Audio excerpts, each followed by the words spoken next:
وقتی از خدا بچه طلب میکنید، اگه تازه ازدواج کردید، دست رو بلند بکنید اینطوری دعا بکنید: خدایا فرزندی به من عطا بکن که در بدنش سالم باشه، در اخلاقش صالح باشه، در خدمت به دین تو و بندگان تو مصلح و مجاهد باشه.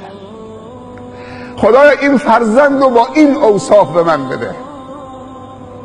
و وقتی دادی خدایا به عنوان سرباز بدون مرخصی خودت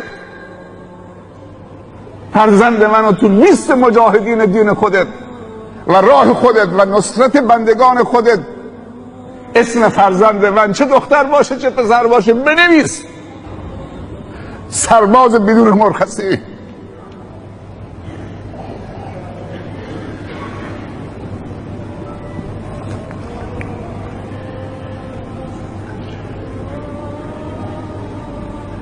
این عزیزمان مرگ طبیعی بود، اما مرگ خوبی بود. من فکر میکنم امید داریم به درگاه خداوند.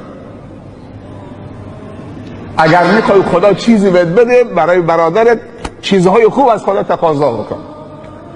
پیامبر صلی الله علیه و سلم میفرمایند اگر کسی در خلوت خودش برای برادر و خواهر مسلمانش دعای خوبی کرد، خداوند فرشته‌ای در مقابل او میفرستد. همون لحظه ای که دعاش تمام شد، فرشته دست بلند میکنه به درگاه خدا، میگه ولک مثل ذلک. خدایا برای خودش قرار بده اون چیزی که برای برادر و خواهرش از تو تقاضا کرد. دعای من و تو به اجابت نزدیکتره یا دعای فرشته معصوم؟ اگر میخوای به چیز خوبی برسید، چیز خوب برای برادران و خواهران تقاضا بکن. اگر میخوای مشکلت حل بشه، برو مشکل دیگران حل بکن که گره زندگی تو حل خواهد شد.